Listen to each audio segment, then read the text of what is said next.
Four friends thought they were just spending one night under the stars. They packed light, laughed loud, and pitched their tent on the edge of a whispering forest, never knowing someone was already watching from the dark.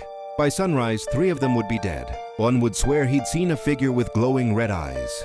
And an entire country would argue for decades over one question. Was the real killer a man, a monster, or still out there, waiting for his next campsite? Don't forget to subscribe for more chilling tales.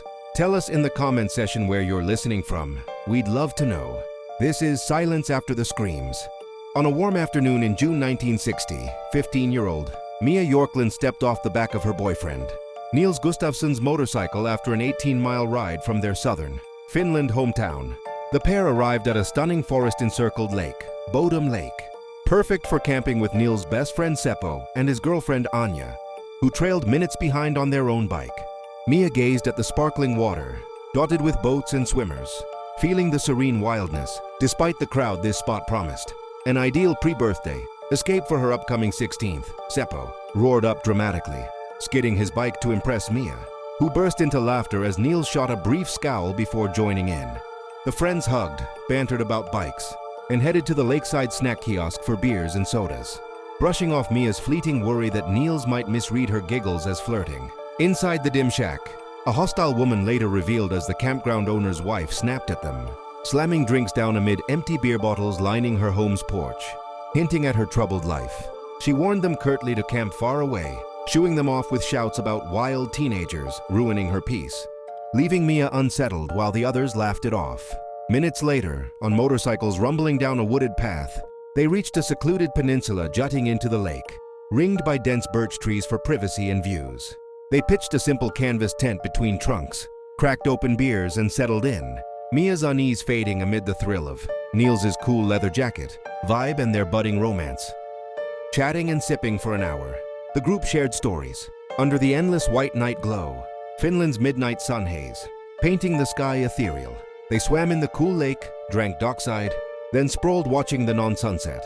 Mia later diary noting it as her perfect party kickoff with friends and love. Dried and changed, they crawled into the cramped tent, laughter echoing until sleep claimed them all. Deep in the hazy night, rustling stirred Mia awake. Peering out the open flap, she saw nothing but dim glow until a towering shadow blocked it, glowing red eyes piercing the dark. A snap echoed as tent poles cracked, canvas collapsing in chaos, screams piercing the night.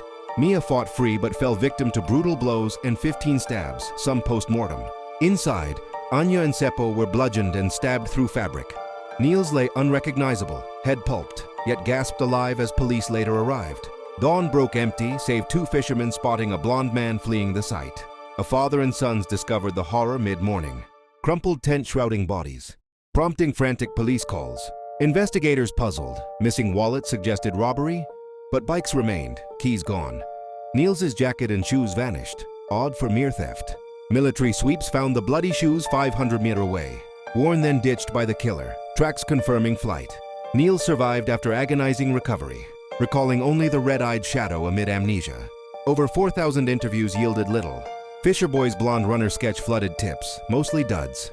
Standout, Hans Osman, hospital admitted day after.